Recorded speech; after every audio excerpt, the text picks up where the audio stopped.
সন্তানের নাম রাখতে হয় ভগবানের নামে। তাতে কি হয় মা? তার প্রমাণ হচ্ছে অজামিল। ভগবানের নামে নাম রাখতে হয়। এখন তো রাখে না মানুষ, কিন্তু ভগবানের নামে নাম রাখলে তাতে অনেক উপকার, সন্তানেরও মঙ্গল, আপনারও মঙ্গল। যদি বলেন তার প্রমাণ, তার প্রমাণ হচ্ছে অজামিল বাবা। অজামিল ছিলেন, ওমা, অজামিল হচ্ছেন জাতিতে ব্রাহ্মণ, কিন্তু তার কর্ম ছিল নিচু প্রকৃতির, চুরি ডাকাতি করত। কিন্তু অজামিলের সন্তানদের নাম ছিল 1 কড়ি, 2 কড়ি, 3 কড়ি। এখন লোমশ মুনি বলে এক মুনি, তার হয়েছিল শারীরিক ব্যাধি। এই ব্যাধি সারাবার জন্য তিনি পাগলের মতো ছুটছেন। দেবর্ষি নারদ বলেছিলেন, হে মুনিবর, আপনার রোগ ভালো হওয়ার উপায় আমি দিতে পারি। সেই উপায়টা হলো, যে জনে জাতিতে উঁচু জাতি কিন্তু কর্ম তার নিচু প্রকৃতির, হ্যাঁ, জাত হবে উঁচু আর স্বভাব হবে নিচু, কর্ম তার নিচু, এই রকম কোনো পরিবার থেকে যদি আপনি তণ্ডুল ভিক্ষা করে সেটা রন্ধন করে সেবা করেন, আপনার রোগ ভালো হয়ে যাবে। তখন লোমশ মুনি খুঁজতে খুঁজতে ওই অজামিলের বাড়িতে যান। অজামিলের স্ত্রী সন্তান কোলে করে নিয়ে 1 মুষ্টি চাল তাকে ভিক্ষা দিয়েছিলেন। আর সেই সময় কিন্তু অজামিল বাড়িতে ছিলেন না মা, তিনি ডাকাতি করতে বেরিয়ে গেছে, চুরি করতে বেরিয়ে গেছে, সন্তানদের নিয়ে চলে গেছে। আর এদিকে ওই 1 মুষ্টি চাল ভিক্ষা করে তিনি রন্ধন করে সেবা করার পর তার যখন রোগ ভালো হয়ে যায়, তখন লোমশ মুনি মনে মনে চিন্তা করছে, তাই তো, যে আমার এত বড় উপকার করলো, তাকে তো দেওয়ার মতো আমার কিছু নেই, অন্তত আশীর্বাদটা তো করাই যায়। তাই তিনি দ্বিতীয় দিন কি করেছে, মানে পরের দিন মা আবার গেছে তার বাড়িতে। গিয়ে যেই না দাঁড়িয়েছে, সঙ্গে সঙ্গে অজামিলের স্ত্রী ভাবছে মনে হয় আবার ভিক্ষা নেবে বলে এসেছে। কিন্তু লোমশ মুনি বললেন, মা, আজ আর আমি ভিক্ষা নেব না। আজ আমি কেন এসেছি জানো? তুমি যে উপকার আমার করেছো, তোমাদের কারণে আজ আমি সম্পূর্ণভাবে সুস্থ হয়ে গেছি। তাই মা, খুশি হয়ে আনন্দে আমি তোমাদের আশীর্বাদ করতে এলাম। তা কি আশীর্বাদ? না, দেখতে পাচ্ছি তোমার কোলে ছোট্ট একটা শিশু আছে, এই সন্তানের নাম আমি দিয়ে গেলাম নারায়ণ। হরি বল। ওই যে নারায়ণ নামটা দিল কার? কনিষ্ঠ সন্তান। এবার দেখতে দেখতে অজামিলের যখন বয়স হলো মা, অন্তিম সময় এসে গেছে, শয্যায় শুয়ে আছে। হরি বল। অন্তিম মুহূর্ত দেখতে দেখতে অজামিল আর দেখতে পাচ্ছে যে যমদূত এসেছে তাকে নিতে। অন্তিম সময় এসে গেছে, তো শেষ নিঃশ্বাস পরিত্যাগ হওয়ার আগেই হঠাৎ সে দেখতে পাচ্ছে যমদূত তাকে নেওয়ার জন্য এসেছে। আর যমদূতকে দেখে অজামিল চিৎকার করে উঠেছে, নারায়ণ, নারায়ণ, একবার কাছে আয় বাবা, একবার কাছে আয়, আমার ভয় করছে নারায়ণ, কাছে কোথায় আছিস নারায়ণ, আমার কাছে আয়। চিৎকার করে ডেকেছে, এমন আর্তনাদ, যখনই চিৎকার করে ডেকেছে বৈকুণ্ঠে নারায়ণের সিংহাসন টলে গেছে। মা লক্ষ্মী জিজ্ঞাসা করছে, প্রভু তোমাকে এত বিচলিত দেখাচ্ছে কেন? লক্ষ্মী, আমার ভক্ত আমাকে ডাকছে, আমায় যেতে হবে। ওই দেখো, আমার ভক্ত আমাকে ডাকছে। বৈকুণ্ঠ থেকে দূত পাঠিয়ে দিয়েছে মা, তাকে বৈকুণ্ঠে নিয়ে যাওয়ার জন্য। তারা এসে দেখছে যমদূত দাঁড়িয়ে আছে, জিজ্ঞাসা করছে, তোমরা কেন এসেছো? ওকে নিয়ে যাওয়ার জন্য? ওকে তো তোমরা নিয়ে যেতে পারবে না। কেন পারবো না? দেখতে পাচ্ছ না কার নাম করছে?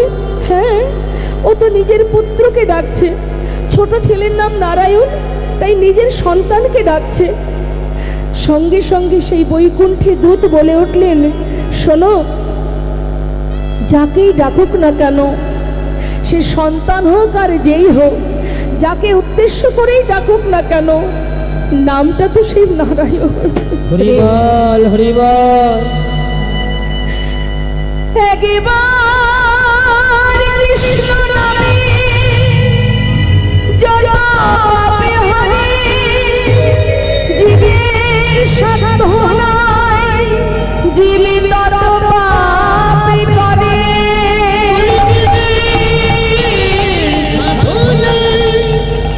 পাপ করে কেন কৃষ্ণ নাম জীব লয় বহুবার তথাপি অনাহার প্রেম নামহে অশ্রদ্ধা জানিবে সেই হৃদয়ে অপরাধ ছয়ে প্রচুর কৃষ্ণ প্রেম বীজ তাতে নাহায় সারা জীবন ভগবানকে ডাকতে হয় না বাবা, ডাকার মতো একবার ডাকলেই হয় মা। আমরা ভগবানকে ডাকি আমাদের নিজেদের আত্মসিদ্ধির জন্য, নিজেদের পার্থিব সুখ কামনা করি ভগবানের কাছে। এ ডাক তো নিজের শুধুমাত্র নিজের সুখের জন্য, নিজের প্রয়োজনের জন্য। কিন্তু কোনো ভক্ত যদি ভগবানকে মনে প্রাণে শুধুমাত্র তাকে পাওয়ার জন্য কেউ ডাকে, এক ডাক যদি তাহার কর্ণে একবার পৌঁছে যায়। কিছু কিছু মানুষ আছে দেখবেন বাবা, মানুষ যদি কোনো অন্যায় করে, ভুল করে, হঠাৎ করে সে যদি সাধু হয়ে যায়, ভক্ত হয়ে যায়, দেখবেন পাড়াপড়শিরা তাকে নিয়ে নানাবিধ আলোচনা করে। কি বলে? আরে সারা জীবন পাপ করেছে, অন্যায় করেছে, এখন যদি সাধু হয় তাহলে কি আর গোবিন্দের কৃপা হবে? প্রচুর পাপ করেছে, সারা জীবন অন্যায় করেছে, অবশেষে এই বুড়ো বয়সে, শেষ বয়সে ভগবানকে ডেকে লাভ কি? লোকে এগুলো বলে বাবা। কিন্তু ভগবান মা, যেদিন যে মুহূর্ত থেকে তুমি ভগবানের চরণ সান্নিধ্য লাভ করবে, যে মুহূর্ত থেকে তোমার হৃদয়, তোমার চেতনা, তোমার দশেন্দ্র ষড়রিপ গোবিন্দ চরণ পাওয়ার জন্য ব্যাকুল হয়ে যাবে, ভগবান তার পূর্বের যে পাপ থাকুক না কেন, সেই পাপ তিনি আর কখনোই গ্রহণ করেন না, ধুয়ে মুছে পরিষ্কার হয়ে যায়। একটা সাধারণ দৃষ্টান্ত দিচ্ছি বাবা। আপনার সন্তান জন্ম থেকে 50 বছর পর্যন্ত কোনো দিন আপনার কথা শোনেনি মা। সে এতটাই অবাধ্য সন্তান হয়েছে, কুপুত্র হয়েছে আপনার, যে 50 বছর ধরে সে আপনার কথা শোনেনি। হঠাৎ দেখা গেল একদিন আপনার সন্তান আপনার পায়ে এসে পড়ে চরণ ধরে কাঁদছে, মা আজ থেকে আমি তোমার কোনো কথার অবাধ্য হব না, আমার অপরাধ হয়েছে মা, আমি জীবনে অনেক অপরাধ করেছি, আর কোনো দিন আমি তোমার কথার বাইরে কোনো কাজ করব না, তুমি আমাকে ক্ষমা করে দাও। এবার বলুন তো মা, সন্তান 50 বছর পরে এসেও যদি মায়ের চরণে শরণ নেয়, মা কি সেই পূর্বের হাজার অপরাধের কথা মনে রাখবে, নাকি সন্তানকে বুকে টেনে নেবে? হরি বল, হরি বল।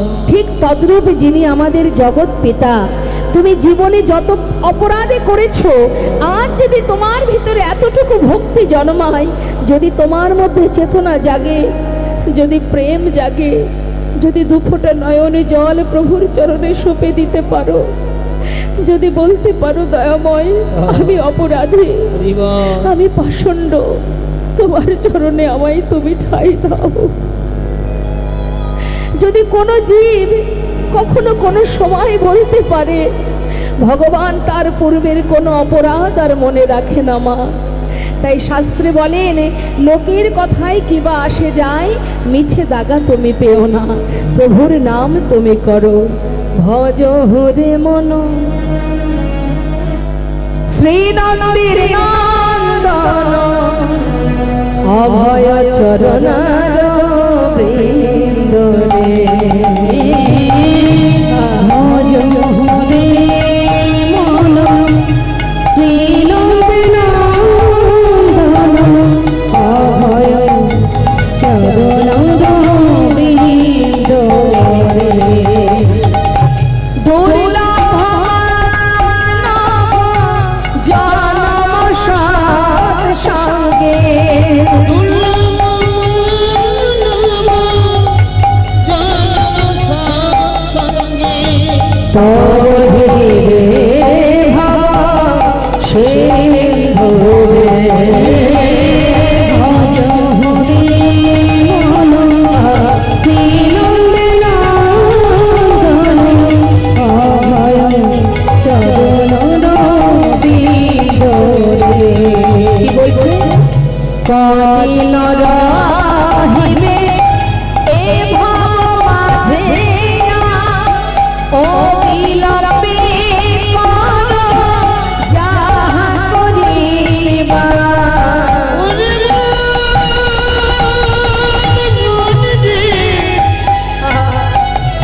মাঝখানে একটা কথা বলবো, সেটা হচ্ছে এত বড় হরিবাসর পরপর কয়েকদিন ধরেই চলছে, অগণিত সাধুগুরু বৈষ্ণব, এদিকে ভগবত সেবা ভক্ত সেবার আয়োজন, এ তো আর যেমন তেমন ব্যাপার নয় মা, অনেক খরচ, হ্যাঁ, অনেক অর্থের প্রয়োজন। আর সেই অর্থ হচ্ছে আপনাদের সকলের কাছে এর কিঞ্চিত কিঞ্চিত ভিক্ষা। তাই কমিটির ভক্তবৃন্দ যারা আছেন আপনাদের কাছে যাচ্ছে ভগবত সেবার জন্য, ভক্ত সেবার জন্য ভিক্ষার ঝোলে নিয়ে আপনারা মুক্ত হস্তে ভগবত সেবার তরে দান করুন। এই দানই শ্রেষ্ঠ দান, হরিবাসরে দান। মুক্ত হস্তে দান করবেন, দানের পিছনে কোনো উদ্দেশ্য করবেন না, কোনো কিছু চাওয়া পাওয়া যেন না থাকে, শুধুমাত্র যার দেওয়া সম্পদ তাকে দেবেন। আর এইটুকু কামনা করবেন যেন তোমার চরণে মতি থাকে, ভক্তি থাকে, আর তোমার দেয়া সম্পদ তোমায় দিলাম যেন তোমার সেবায় লাগে। আর কিছু চাইবার দরকার নেই, না চাইতেই সব পাওয়া যায় যদি তার প্রতি বিশ্বাস ভালোবাসা থাকে। তাই আজ যাচ্ছে ভক্তবৃন্দ আপনাদের কাছে, আপনারা সবাই দান করুন, দিও কিঞ্চিত না করিও বঞ্চিত, বঞ্চিত করবেন না। সবাই আস্তে আস্তে, কথা নয়, সবাই আস্তে আস্তে আপনারা যে যা দক্ষিণা দেবেন আপনারা একটু একটু করে বের করুন। যাচ্ছে ভক্তিমতী মায়েরাও যাচ্ছেন আপনাদের কাছে, আপনারা দান করবেন। আর মন দিয়ে লীলা আস্বাদন করুন। জয় রাধে। না না, ঠিক আছে। তো এবার মা, মস্ত বড় জমিদার কৃষ্ণচন্দ্র সিংহ, তার সন্তান হলো, ছেলের নাম নারায়ণ, সুন্দরভাবে দিন কাটছে। কিন্তু এবার ভগবান ভক্তকে পরীক্ষা করতে শুরু করলেন। সে ছিল ধার্মিক, মনটা ছিল অনেক বড় বাবা, হ্যাঁ, হৃদয়টা অনেক বড় তার, দান ধ্যান করতে ভালোবাসতেন। আবার তিনি মন্দিরে মন্দিরে দান করতেন, বৈষ্ণব সেবা দিতেন, হ্যাঁ, তিনি ধার্মিক ছিলেন। কিন্তু তুমি যে ভক্ত, ভগবানকে তো পদে পদে পরীক্ষা দিতে হবে, তাই না? তুমি কত বড় ভক্ত তার জন্য পরীক্ষা দরকার। ভগবান পরীক্ষা করতে শুরু করলেন। তা পরীক্ষা করছেন কিভাবে দেখুন, একটার পর একটা করে পরীক্ষা করছে, কিভাবে শিক্ষা দিচ্ছে দেখুন।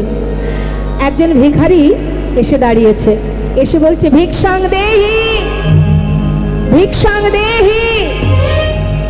যেই না বলেছে, সঙ্গে সঙ্গে জমিদার কৃষ্ণচন্দ্র সিংহ একেবারে দরজার কাছে এসে দাঁড়িয়েছে। দরজার কাছে দাঁড়িয়ে সেই ভিখারিকে দর্শন করে বলছে, ভিখারি তুমি ভিক্ষা নেবে? আচ্ছা, তোমায় ভিক্ষা দেব। তো তুমি এই ভিক্ষা নিয়ে কি করো? বাবু, আমি কি করি শুনবে? তাহলে শোনো। বাবু গো, বাবু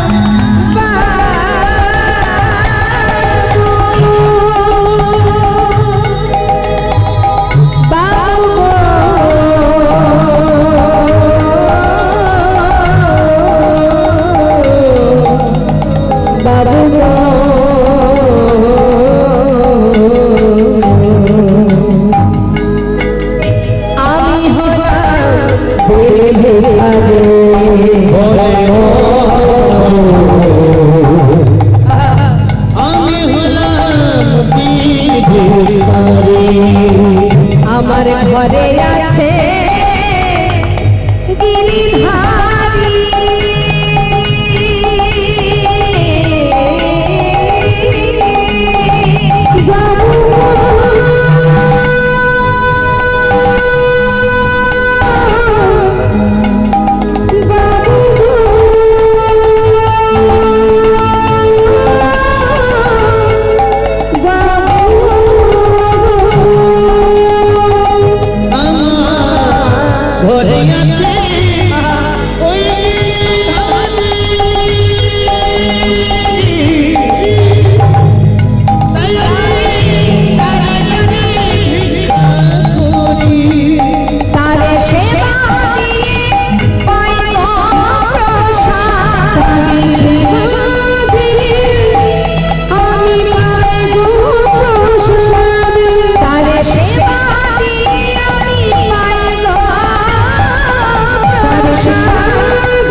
এবার কি করলেন মা?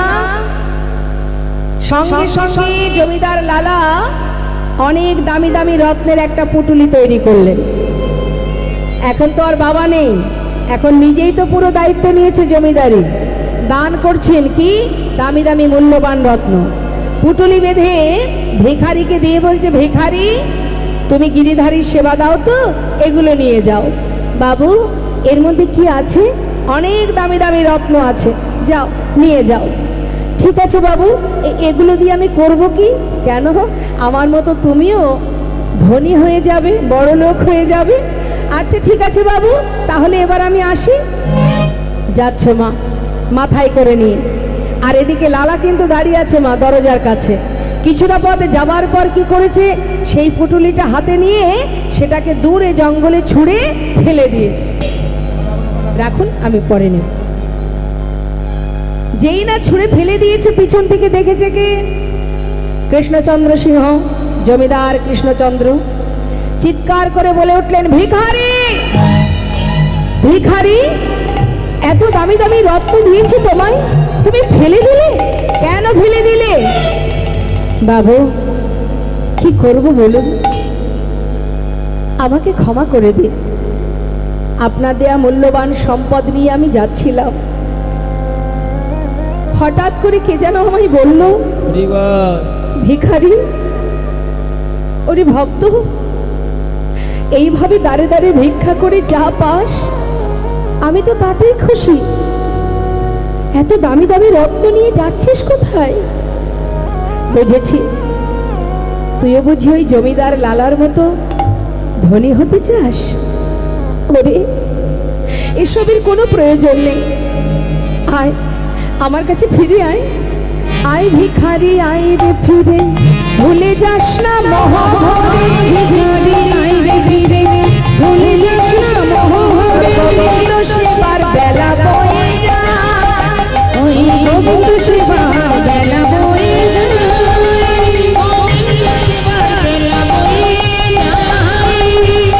লীলা কথা শ্রবণ করা মানে সাধু সঙ্গ করা।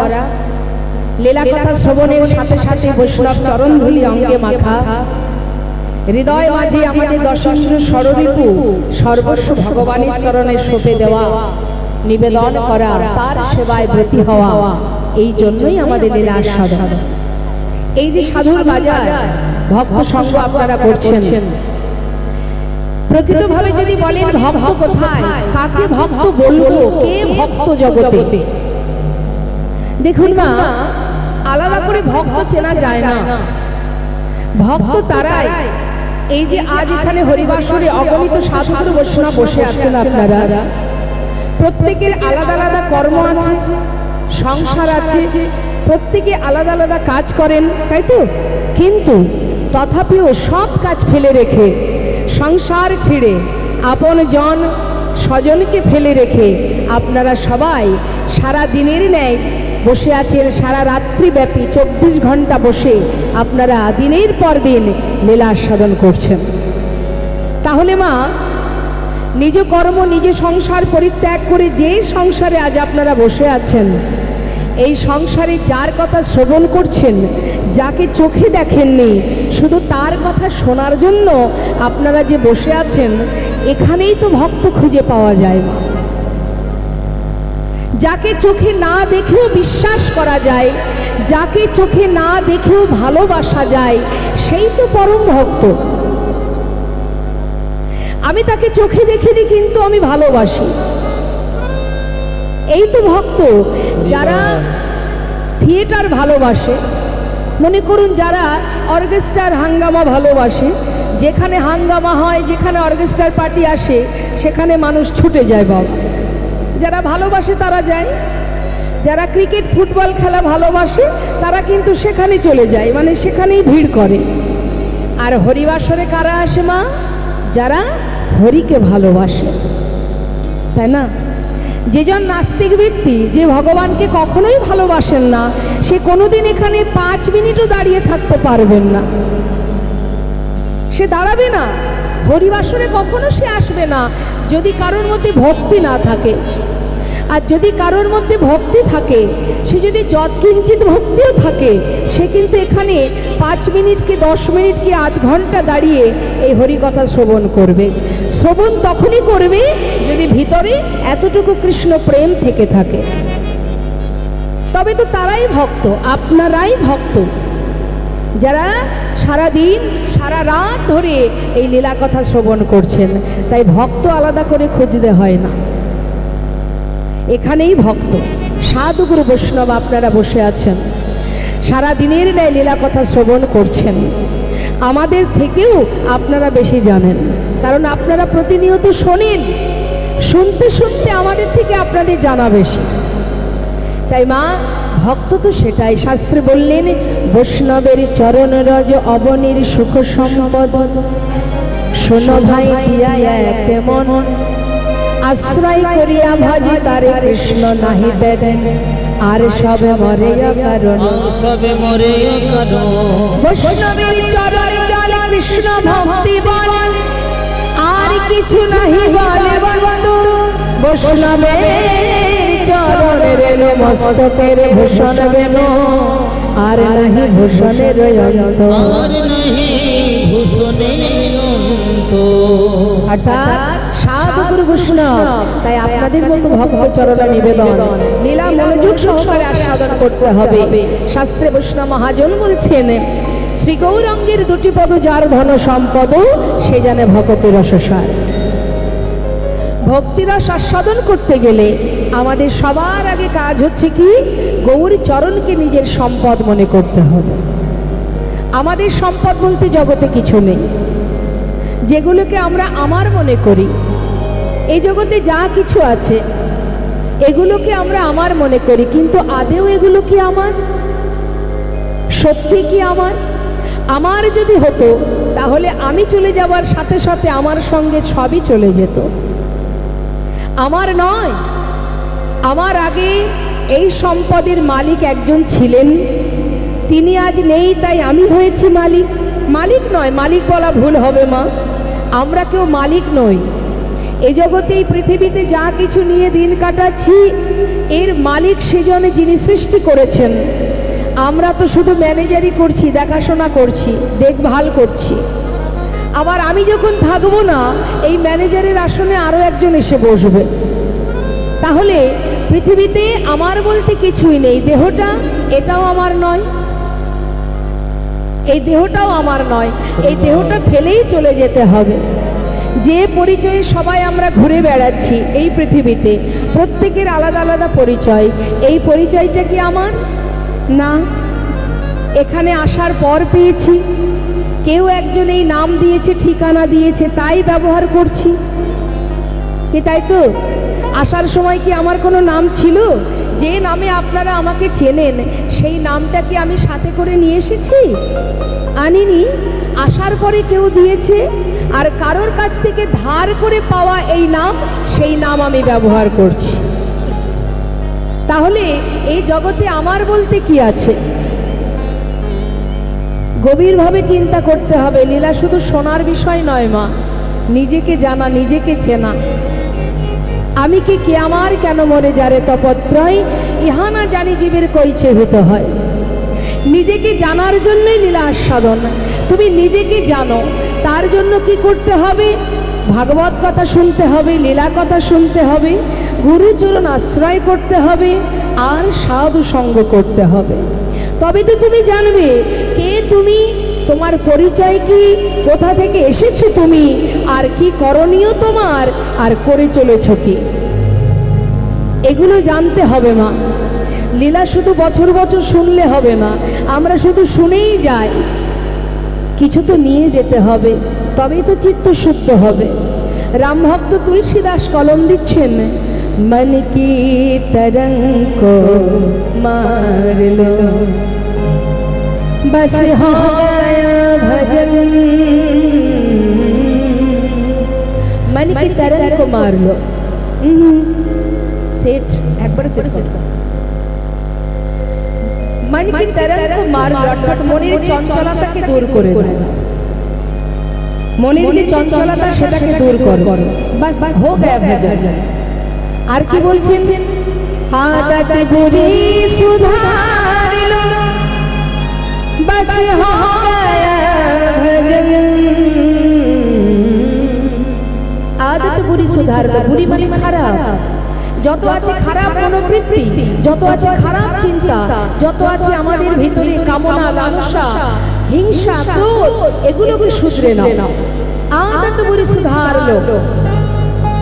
যদি মনের ভিতর থেকে সমস্ত কালিমাকে দূর করতে পারো, তোমার ভজনের পথ তুমি খুঁজে পাবে। आए हो तुम कहां से और जाओगे कहां, इतना दिल विचार लो बस हो गया भजन। आए हो तुम कहां से और जाओगे कहां, কোথা থেকে এসেছো কোথায় যাবে, কি তোমার পরিচয়? ওমা, আমার সামনে মায়ের দিকে একটু জিজ্ঞাসা করি, যদিও অনেক দূরে আছেন আমার থেকে, আপনাদের ঠিকানা কোথায়, মানে বাড়ি কোথায়?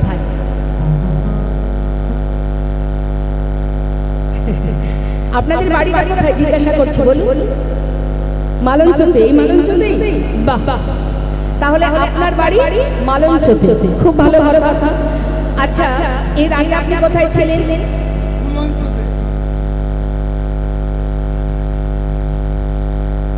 জানেন কোথায় ছিলেন? বলবেন বাপের বাড়ি, এটাই তো বলবেন। তার আগে কোথায় ছিলেন? জানি না, তাই তো মা। তাহলে এখন বর্তমানে মালঞ্চতে আছি, এর আগে কোথায় ছিলাম জানি না। আবার যখন মারা যাব তখন কি মালঞ্চতেই থাকবেন? তার মানে আমরা আগেও এখানে ছিলাম না, পরেও এখানে থাকবো না। তাহলে এটা আমার ঠিকানা হয় কি করে বাবা? শুধুমাত্র চাকরি সূত্রে আমাদের এখানে আসা, চাকরি করার জন্য। তা সে কি চাকরি? ভগবানের চরণে দাসত্ব করা, তার চরণে দাসত্ব বৃত্তি পালন করা। হরে কৃষ্ণ। আচ্ছা মা, যারা দাস দাসী হয় তারা কি করে? মালিকের কথায় উঠে বসে তো, মালিক যা বলে তাই করে, তাই না? তাহলে আমরা যদি ভগবানের দাস হব, আমাদের মালিক ভগবান, তাহলে আমাদের তো তার কথা চলা উচিত, তার কথা শোনা উচিত। কিন্তু আমরা কি সেটা করছি? আমরা প্রকৃতভাবে ভগবানের দাসত্ব করছি না, আমরা সবাই মায়ার দাসত্ব করছি। সবাই মায়ার দাস। তাই প্রকৃত যে চাকরি সেটাও ভুলে গেছি, আর প্রকৃত যে ঠিকানা সেটাও ভুলে গেছি। আর ভুলে গেলে ঠিকানা তাকে কি বলে? যেসব মানুষ ঠিকানা ভুলে যায় তারা তো পথে পথে ঘুরে বেড়ায়, কি বলে? পাগল বলে না তাদের? তা আমাদের অবস্থাও তাই। আমরা সব পাগলের ন্যায় এই গোলক ধাঁধা, এই বৃন্দাবন, এই পৃথিবীতে মর্তধামে ঘুরে বেড়াচ্ছি। আমরা আমাদের আসল ঠিকানা ভুলে গেছি, মনে নেই আমাদের আসল ঠিকানা কি। তাই তো শাস্ত্রে বারবার বলছি, হে জীব, সাধু সঙ্গ করো, হরিনাম মহামন্ত্র জপ করো, আর গুরু কৃপা লাভ করো, ভাগবত কথা শ্রবণ করো, তবে তো তুমি তোমার ঠিকানা খুঁজে পাবে, তোমার কি করণীয় সেটা জানতে পারবে। সবাই মিলে একবার কলিজীবের শ্রেষ্ঠ ধন মধুমাখা হরিনাম সংকীর্তন একবার গাইতে হবে।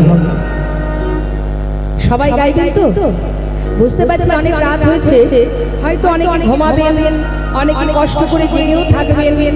হ্যাঁ, তবে দেখতে পাচ্ছি আমার এটাই ভালো লাগছে যে এত রাত্রেও এখন তো বাবা বেশিরভাগ জায়গায় ওই 10টা থেকে 11টার মধ্যে লীলা শেষ করে দিতে হয়, না হলে আর তারপরে ভক্তরা থাকে না, সবাই ঘুমাতে চলে যায়। ঘুমটাই তাদের জীবনে বড় কথা হয়ে যায়। কিন্তু এখানে দেখছি একটু অন্যরকম, সবাই জেগে আছে এত রাত ধরে, এমনকি ভোর পর্যন্ত আপনারা জেগে থাকবেন। এটাই খুব ভালো লাগলো দেখে। যাক, এটাই প্রভুর কাছে কামনা করি, আপনাদের আরো আরো কৃষ্ণ ভক্তি হোক, আপনারা ভগবত কৃপা লাভ করেন, আর গুরু কৃপায় যেন গোবিন্দ চরণে আপনারা পৌঁছাতে পারেন। সবাই মিলে একসঙ্গে দুটি বাহু তুলে মহামন্ত্র জপ করব। প্রত্যেকে তুলবেন হাত, তুলুন, সবাই তুলুন। হাত তুলে হরিনাম করলে অনেক উপকার, অলসতা কেটে যাবে। হ্যাঁ, আবার হাতে তালি দিয়ে হরিনাম করলে একটা প্রাণায়াম হয়ে যাবে, ব্যায়াম হয়ে যাবে। কি মা, ওই যে রামদেবজি বলেছে না, জোরে জোরে হাতে তালি দাও। আরো উপকার আছে, একটু বলে দিই। এখন তো আর মায়েরা, বাবা বলে দিই, কারণ এখানে তো মায়েদের ভাগ বেশি আছে, একটু বলি। এখন তো আর মায়েরা বাড়িতে বেশি পরিশ্রম করে না, করে মায়েদের কিন্তু এখন আর কোনো খাটনি নেই বাবা, কারণ সব কিছু মেশিনেই হয়ে যায়। কি ভেবে আমার এক মা বলছে, একদম বলবেন না ওই কথাটা। কেন বলুন তো, ফাঁস করে দিচ্ছি তো। এটা আমার ক্ষেত্রে হয়, মানে খাটনির কাজ এখন আর নেই। আমরা আগেকার সময় মায়েদের দেখতাম কাঠ জ্বালিয়ে রান্না করতো, সবার ক্ষেত্রে না, বেশিরভাগ মায়েদেরই। এখন তো গ্যাসেই ভাত রান্না হয়ে যায়। হ্যাঁ, কষ্ট করে কাঠ জ্বালাতে হয় না। আবার কাপড় কাচতে গেলে তাও মেশিন, মশলা বাটতে গেলে তাও মেশিন। তাহলে সবকিছুরই মেশিন আছে, আর এই কর্ম করতে করতে নিজেরই দেহ মেশিনটা অচল হয়ে যাচ্ছে।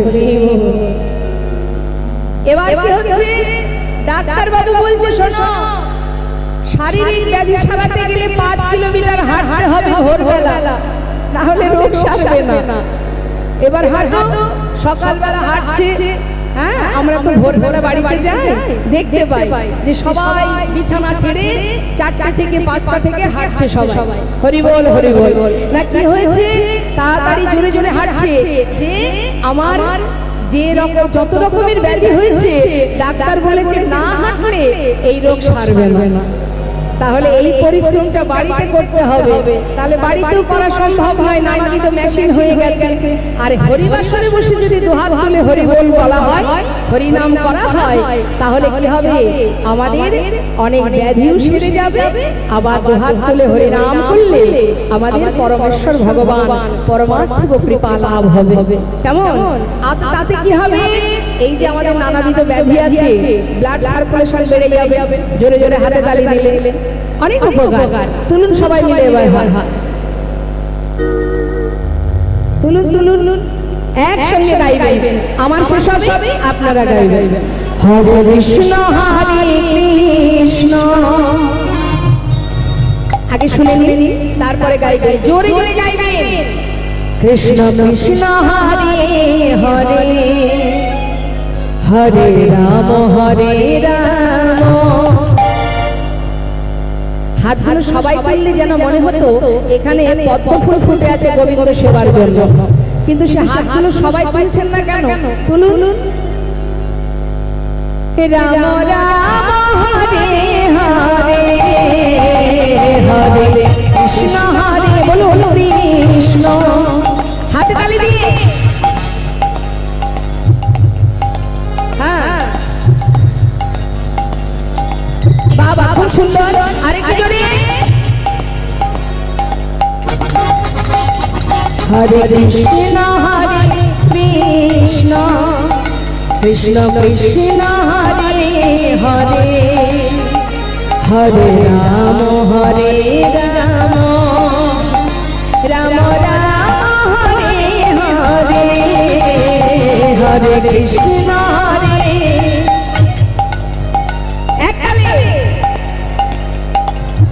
বাবা, খুব সুন্দর। রাধে।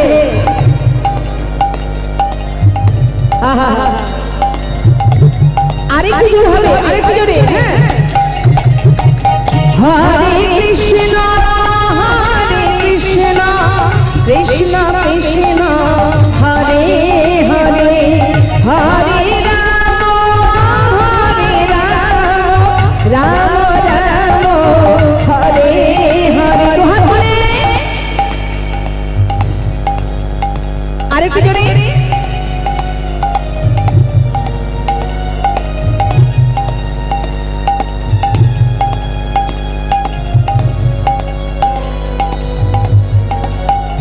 আস্তে আস্তে আস্তে আস্তে বিড় বিড় বিড় বিড় করে গাইলে হবে না, উচ্চ স্বরে গাইতে হবে। হ্যাঁ, স্বতঃস্ফূর্ত ভাবে হরিনাম করতে হবে, যেন গোলক ভাবে পৌঁছে যায় আপনাদের এই কণ্ঠস্বর।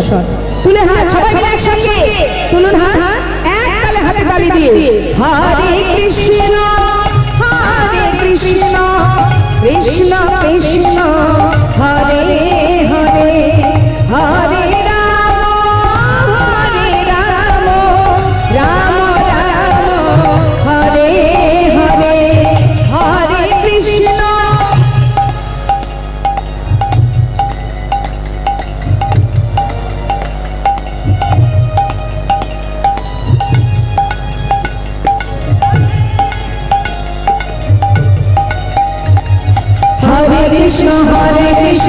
কৃষ্ণ কৃষ্ণ হরে হরে হরে রাম রাম রাম হরে কৃষ্ণ কৃষ্ণ কৃষ্ণ হরে হরে হরে রাম রাম রাম রাম হরে কৃষ্ণ কৃষ্ণ কৃষ্ণ হরে হরে হরে রাম রাম রাম রাম হরে হরে হরে কৃষ্ণ কৃষ্ণ হরে হরে রাম হরে রাম রাম রাম হরে হরে হরে কৃষ্ণ কৃষ্ণ কৃষ্ণ হরে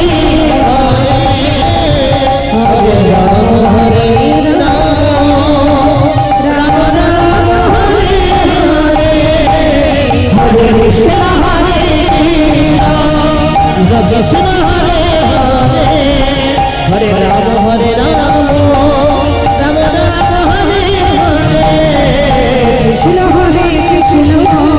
কৃষ্ণ কৃষ্ণ হরে হরে হরে রাম রাম রাম হরে হরে হরে রাম কালো রাস্তে বনাস্তে বনাস্তে ভগতি রক্ষা আজ বৈষ্ণব মহাজন বললেন দেখো দেখো যদি মধুমাখা হরিনাম কেউ গায় তাতে কি হয় মহাজন বলা বলিতে বলছেন হরিনাম গাইলে কি হবে জানো হৃদয় মাঝে কৃষ্ণ প্রেমের উদয় হবে আর কেউ যদি হরিনাম শ্রবণ করে সে কি পাবে শুনুন আমরা এক এক করে শুনবো কি বলছে এই হরিনামটা কেন করলাম আমরা বাড়িতে তো আর কেউ হরিনাম করার সময় পাই না একমাত্র সাধু সঙ্গে বসে যদি একটু হরিনাম করতে পারি তাতেই আমাদের মঙ্গল হ্যাঁ একসঙ্গে আমরা সবাই মিলে শুনবো যে মহাজনী পদাবলী আমরা শ্রবণ করছি কি বলছে মহাজন যদি কেউ হরিনাম শ্রবণ করে সে কি পাবে শ্রী গৌরাঙ্গের মধুর লীলা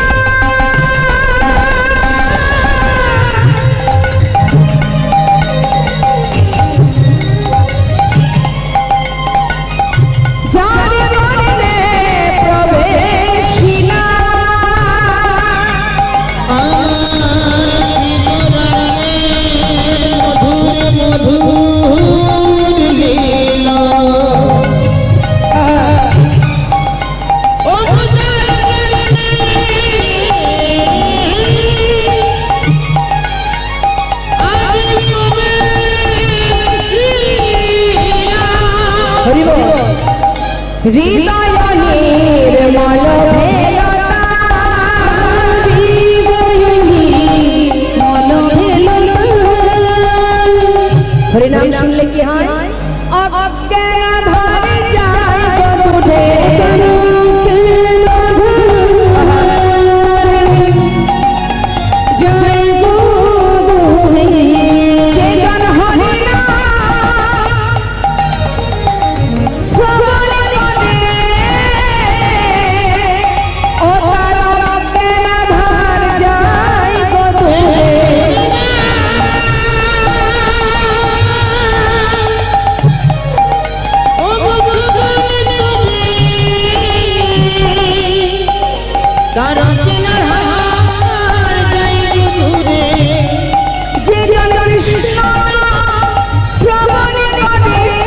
গুরু চরণ হৃদয়ে ধরে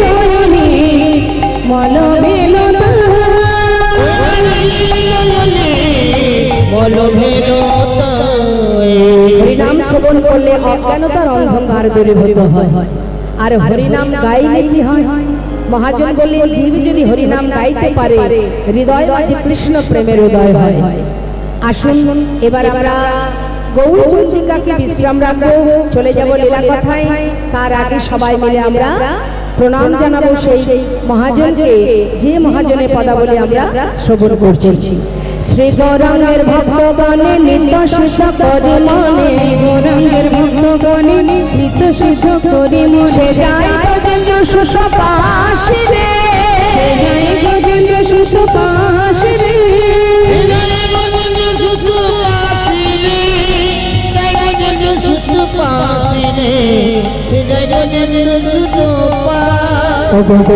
মন্ডল ভূমি যে বাজানে চিন্তা মনে, মন্ডল ভূমি যে বাজানে আমার মন্ডল ভূমি রে বাজানে চিন্তা মনে তার হয় ব্রজধামে বাস রে, তার হয় ব্রজধামে বাস রে।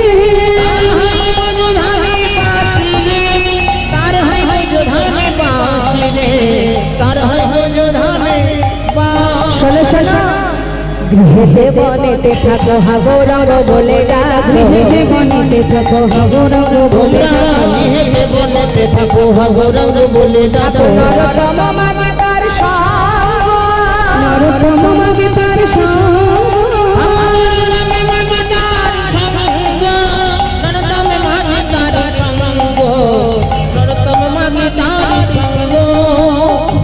এত সময় ঠাকুর নরোত্তম দাসের পদাবলী আস্বাদন করলাম গৌরচন্দ্রিকার মধ্যে দিয়ে।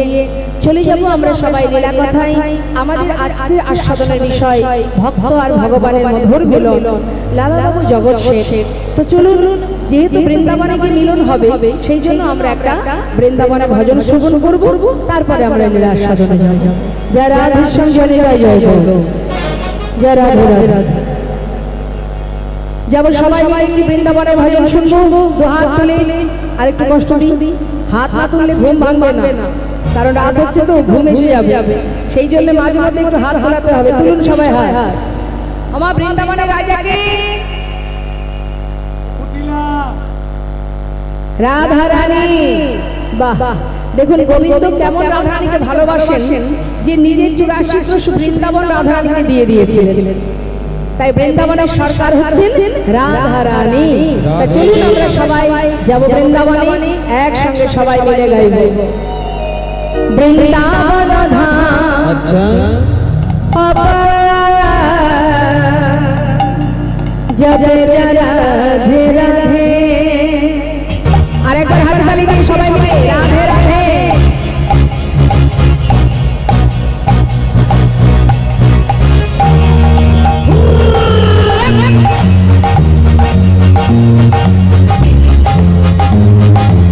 রাধেশ্যাম, জয় রাধে।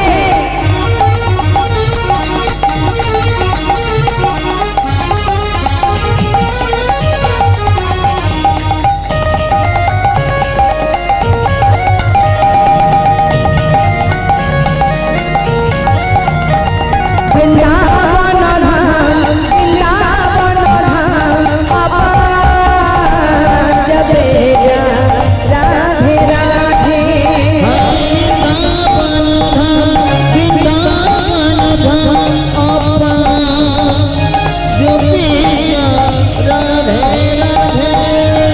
जबे जा राधे राधे, भजे जा राधे राधे, जबे जा राधे राधे, भजे जा राधे राधे।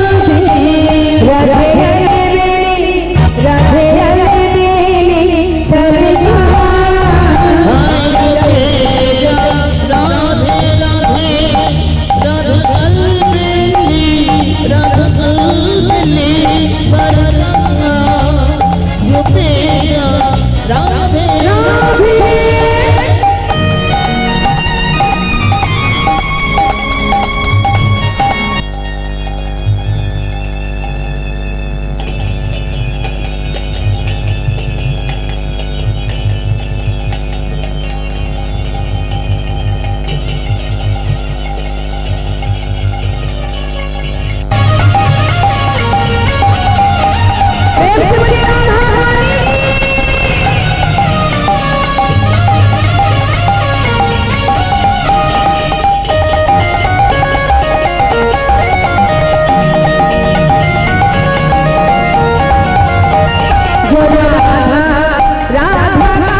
जो প্রেমী পাথর তোমায় কত হে যায় বেড়া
जय राधे।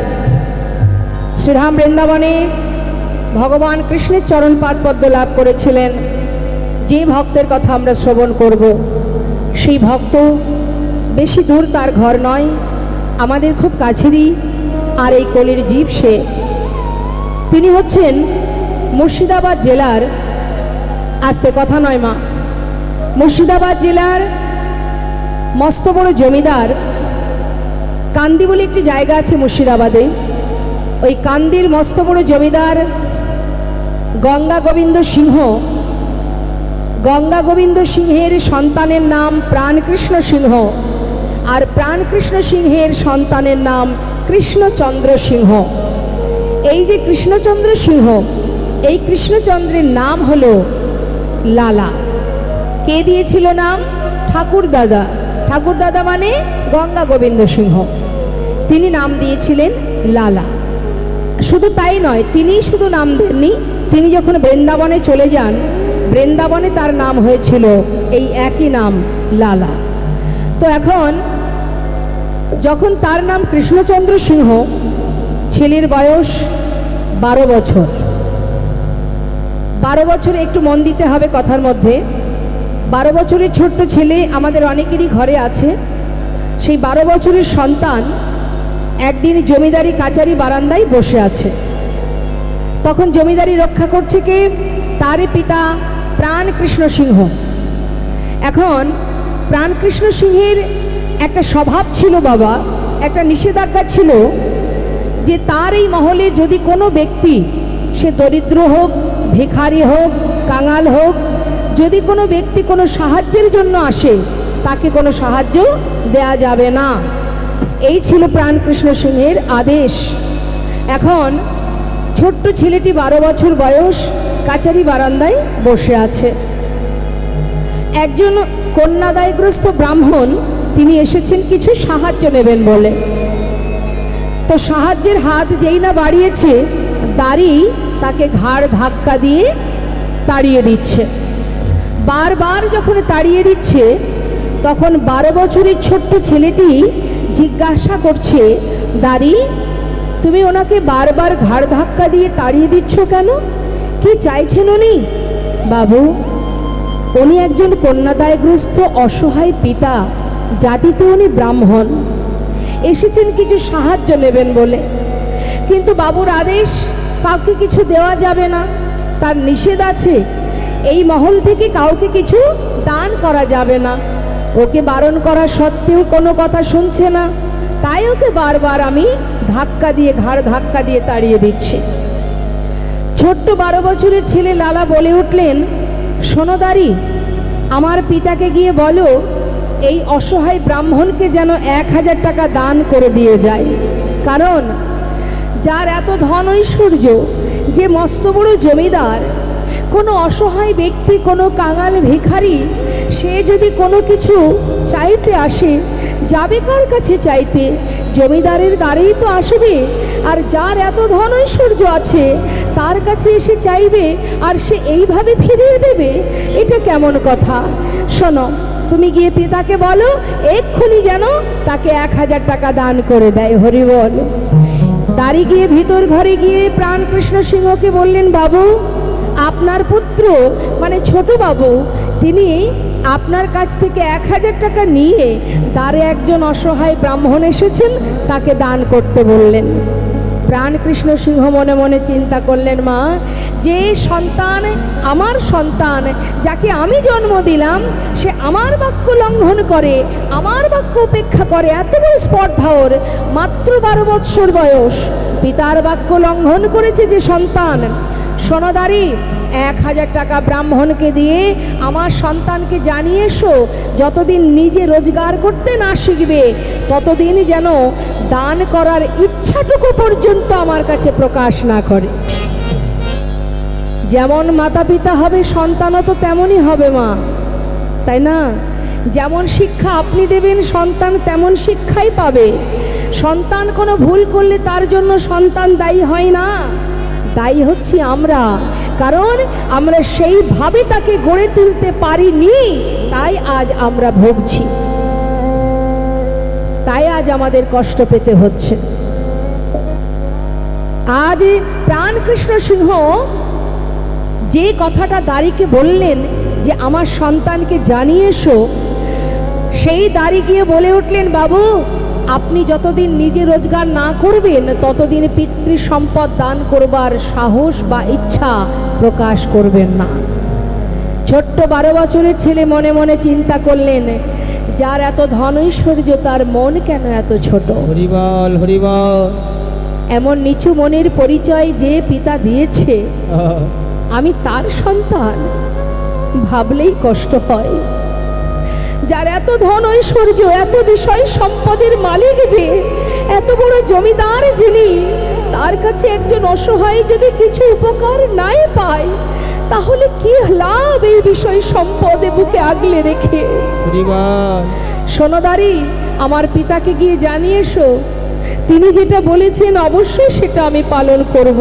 আমি যতদিন রোজগার না করব ততদিন আমি পিতৃ সম্পদের 1 কোণা দান করার ইচ্ছা পর্যন্ত প্রকাশ করব না। সেই ছোট্ট ছেলেটি কি করেছে, মা? পিতাকে ছেড়ে মুর্শিদাবাদ ত্যাগ করে ওইটুকু ছোট্ট বাচ্চাটি চলে এলো বর্ধমান জেলায়।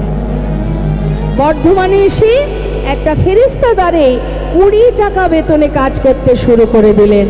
আর মনে মনে দৃঢ় প্রতিজ্ঞা করলেন, যে পিতার সন্তান আমি, যার মন এত ছোট, সেই পিতার মুখ আমি আর কোনোদিন দেখব না।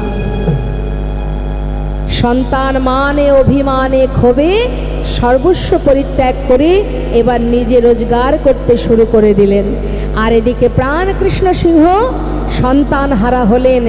কিন্তু মা, তখন তো তার ক্ষমতা ছিল,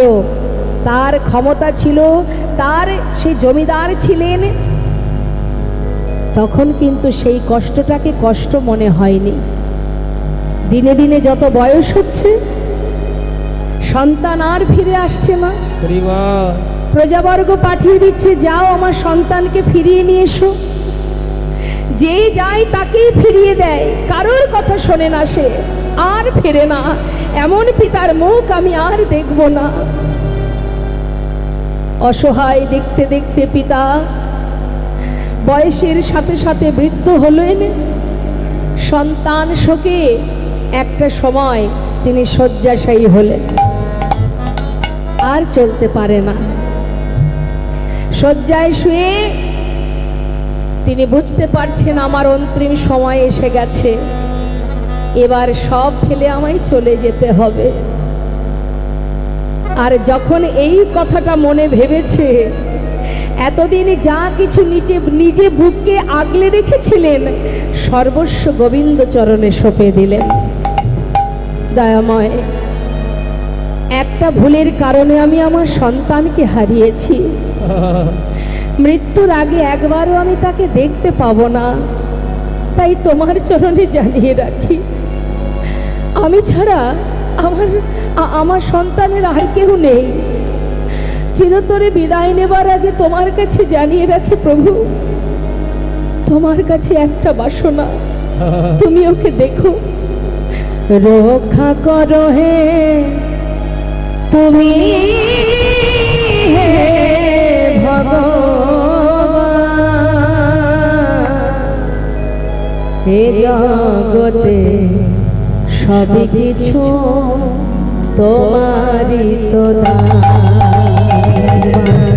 রক্ষা করো হে তুমি হে ভগবান, এই জগতে সবই কিছু তোমারই প্রদান। তুমি আছো হরি বিশ্ব চরাচরে, তুমি আছো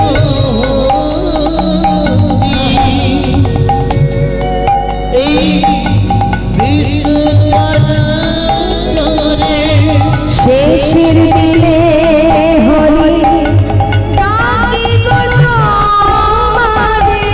তুমি আছো হরি এ বিশ্ব চরাচরে, শেষের দিনে হরি ডাকি গো তোমারে।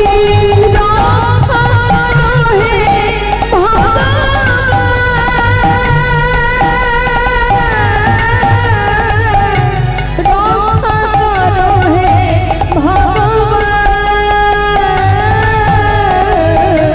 রক্ষা করো হে ভগবান, রক্ষা করো হে তুমি হে ভগবান,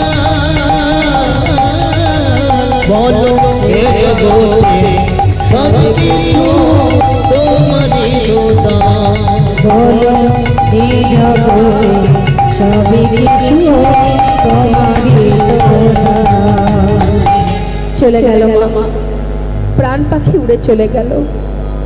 প্রভুর চরণ স্মরণ করতে করতে যখন প্রাণ পাখি চলে গেছে, প্রজাবর্গরা সবাই ছুটে গেলেন বর্ধমানে। ছোট বাবুকে বললেন, লালাকে বললেন, বাবু, যার জন্য এতদিন আপনি মানে ক্ষোভে এই বর্ধমানে পড়ে আছেন, যার মুখ দর্শন করবেন না বলে প্রতিজ্ঞা করেছিলেন, চিরতরে সে চলে গেছে, চিরতরে আপনাকে ছেড়ে চলে গেছে বাবু। এবার তো আপনি ফিরে চলুন, না হলে জমিদারি রক্ষা হবে কি করে।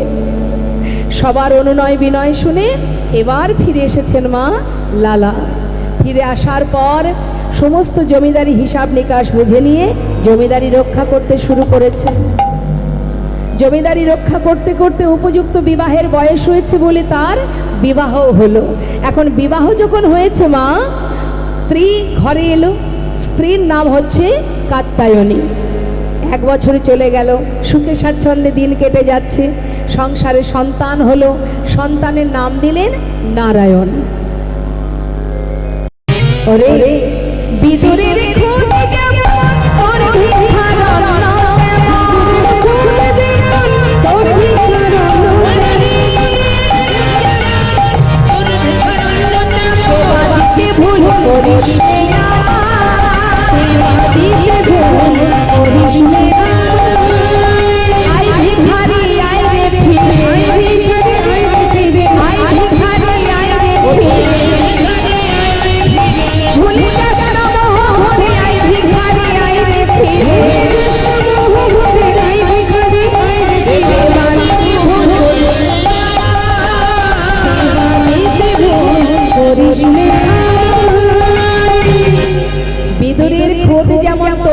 আর অন্য তেমন। ভগবান রাজভোগ চায় না মা, ভগবান ক্ষীর ননি মাখন এনে দাও এগুলো বলেন না। আপনি যেমন দেবেন, যতটুকু দেবেন, যা দেবেন তাতেই তিনি খুশি। হরি বল, হরি বল। শুধু যদি তার মধ্যে ভক্তি থাকে, যদি প্রেম থাকে মা। বলছে বিদুরের ঘরে শাকঅন্ন যদি আমি সেবা করতে পারি, সবরই রেঠো কুল যদি আমি খেতে পারি, তাহলে তোর আনা দাঁড়ে দাঁড়ে ভিক্ষা করা ওই তন্ডুল মানে চাল, সেটা যদি তুই রন্ধন করে সেবা দিস আমি কেন খাবো না? কিন্তু যদি ইহজগতের বিষয় সম্পদে তুই একবার আবদ্ধ হয়ে যাস, তোর মন যদি একবার বিষয় সম্পদে আটকে যায়, আর কোনো দিন তুই ফিরে আসতে পারবি না। ওই লালার মতো বিষয় সম্পদের মোহে যদি একবার ডুবে যাস, তুই যে গোবিন্দ হারিয়ে ফেলবি। আহা,